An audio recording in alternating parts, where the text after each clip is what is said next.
बिस्मिल्लाहिर्रहमानिर्रहीम। अस्सलाम वालेकुम नाज़रीन, प्रोग्राम हक़ाइक़ के साथ मैं हूँ आपका होस्ट सैयद मुक़द्दर रज़ा। नाज़रीन, आज फिर एक ऐसी दास्तान, एक ऐसी कहानी के साथ आपके सामने हाज़िर हुआ हूँ। नाज़रीन, खून सफ़ेद हो गया। जायदाद के तनाज़े पे पोते ने बाप के साथ मिलकर अपने दादा को फायरिंग करके मौत के घाट उतार दिया। 75 साला रियासत अपनी हवेली में मौजूद था कि बाप बेटे ने आकर फायरिंग करके बेटे को रंज था कि उनका बाप जायदाद इनके नाम नहीं करवा रहा था। ये वाक़या थाना अहमदनगर की हदूद में पेश आया, जहां मौजा हसन वाली के रिहायशी नाखल्फ बेटे मंशा ने अपने ज़ईफ़ अल उमर बाप रियासत अली वल बड़े खां चीमा को पिस्टल से सर पर फायर करके लहूलुहान कर दिया। बूढ़ा बाप जख्मों की ताब ना लाकर मौका पर ही दम तोड़ गया। नाजरीन, कहीं जाइएगा मत, यहाँ पर एक ब्रेक लेंगे, ब्रेक के बाद फिर से हाजिर होंगे, क्योंकि कोई बताए या ना बताए हम बताएंगे हक़ाइक़ क्या हैं। हम बोर हो रहे हैं। एक पहेली पूछूं? क्या है जो नए सर्फ एक्सेल की तरह सख्त भी है और उसमें है नरमी भी भरपूर? दोनों? कभी सख्ती दिखाए कभी नरमी। मिल गया। नहीं यार। जैसा सख्त भी और नरम नरम, सर्फ एक्सेल जैसा सख्त भी और नरम नरम। मेरी फेवरेट शर्ट ये तो गई। अब नया सर्फ एक्सेल करे सख्त दाग दूर और अपनी सॉफ्टवेयर टेक्नोलॉजी के साथ रखे कपड़ों की नरमी भरपूर। सर्फ एक्सेल, सख्त दाग दूर, नरमी भरपूर।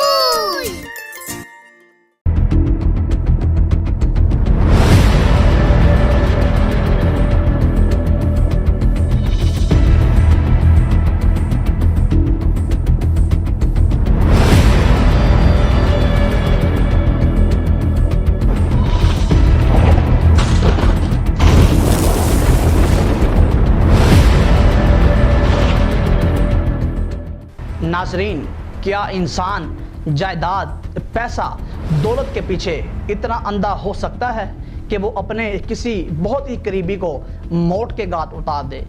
क्या पैसा, दौलत की कदर इंसान की ज़िंदगी से बढ़कर होती है? क्या इंसान को ज़िंदगी का सुकून और खुशियाँ इंसानों से वाबस्ता हो के नहीं, बल्कि पैसे की हुसूल से होती है?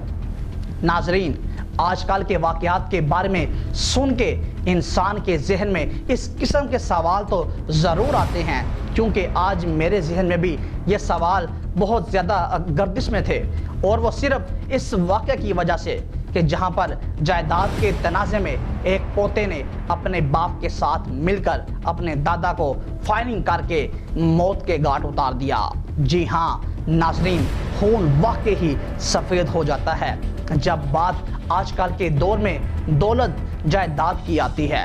लोग अपने अजीज़ो अकारब को मौत की नींद सुला देते हैं, बिना जाने, बिना समझे, बिना सोचे।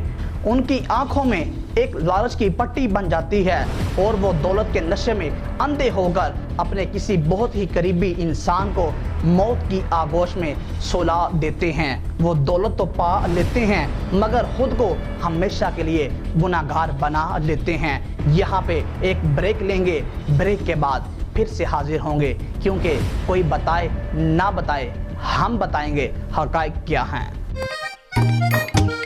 भाई ने आज 5 गोल मारे हैं। सेलिब्रेट कैसे किया था? आओ दिखाऊं। एक हाथ ऐसे करो और दूसरे से नाक पकड़ो। गर्मी में जंप्स को किक आउट करा दे, कूलनेस का गेम ऑन हो। नया डेटॉल कूल दे गर्मी में 99.9% बदबू पैदा करने वाली जरासीम से तहफ़्फ़ुज़ दुगने मेंथॉल के साथ।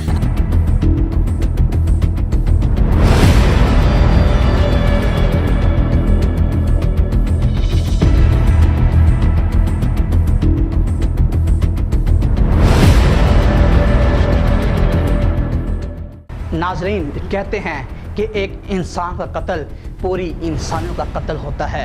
क्या कत्ल करते वक्त उस पोते और बाप के जहन में ये ख्याल नहीं आया होगा कि वो अपनों को नहीं बल्कि पूरी इंसानों का कत्ल कर रहे हैं? नाजरीन, ये वाकया सरासर जायदाद के हसूल के लिए था। कलास्के में जायदाद के तनाजे पर पोते ने बाप के साथ मिलकर अपने दादा को इंतहाई संगदिली के साथ फायरिंग करके मौत के घाट उतार दिया। नाजरीन, हसन वाली का 75 साला रियासत जो कि अपनी हवेली में मौजूद था कि बाप बेटे ने आकर फायरिंग कर दी। नाजरीन, वो क्या मंजर होगा जब एक शख्स अपने घर में मौजूद पता नहीं कैसे लम्हे में किस तरह की हालत में मौजूद होगा और ऐन उस वक़्त जब उसका अपना बेटा और उसका अपना पोता उसके सामने आए होंगे तो उसको देखकर खुशी हुई होगी। उसने सोचा होगा कि मेरे बच्चे मुझसे मिलने आए हैं। वो क्या जानता होगा, उसको अंदाज़ा ही नहीं होगा, उसने कभी सोचा ही नहीं होगा कि उसके अपने बच्चे उसे सिर्फ और सिर्फ जायदाद के लिए मारने के लिए आए हैं। वो खुशी से उनको देख रहा होगा और इतनी सी देर में बदबख्तों ने फायरिंग करके उसे मौत के घाट उतार दिया। नाजरीन, कितना आसान होता है ना किसी को गोली मारकर मौत के घाट उतार देना, भला कितनी देर लगती होगी उसके मरने में। मगर इंसान क्यों भूल जाता है कि वो एक गोली उस इंसान के जिसको लगती है वो मर तो जाता है, शायद उसे कम तकलीफ होती होगी क्योंकि वो मर तो जाता है, मगर जो मारने वाला होता है सारी ज़िंदगी के एक अजाब में मुब्तला रहता है। फिर चाहे दुनिया की कितनी ही दौलत क्यों ना हो, वो उसे उस दर्द से और उस अजाब से नहीं निकाल सकती। बदबख्त बेटे और पोते ने दादा को सर पर फायर मारकर लहूलुहान कर दिया। बूढ़ा बाप जख्मों की ताब ना लाकर मौका पर ही दम तोड़ गया। मुल्जिमान वारदात के बाद जाए वकुआ से फरार हो गए। पुलिस की फॉरेंसिक टीम इतला मिलते ही जाए वकुआ पर पहुंच गई और शवाहिद इकट्ठे करके लाश को पोस्टमार्टम के लिए तहसील हेडक्वार्टर अस्पताल पहुंचा दिया। पुलिस का कहना है कि छापे मारे जा रहे हैं, जल्द मुल्जिमान को गिरफ्तार कर लिया जाएगा। जायदाद की लालच ने बाप और बेटे को इस कदर अंधा कर दिया था। नाजरीन, फिर वक्त के लिए इतना ही, मिलते हैं अगले प्रोग्राम में। तब तक के लिए अपने मेज़बान सैयद मुकद्दर रज़ा को इजाज़त दीजिए। अल्लाह निगहबान।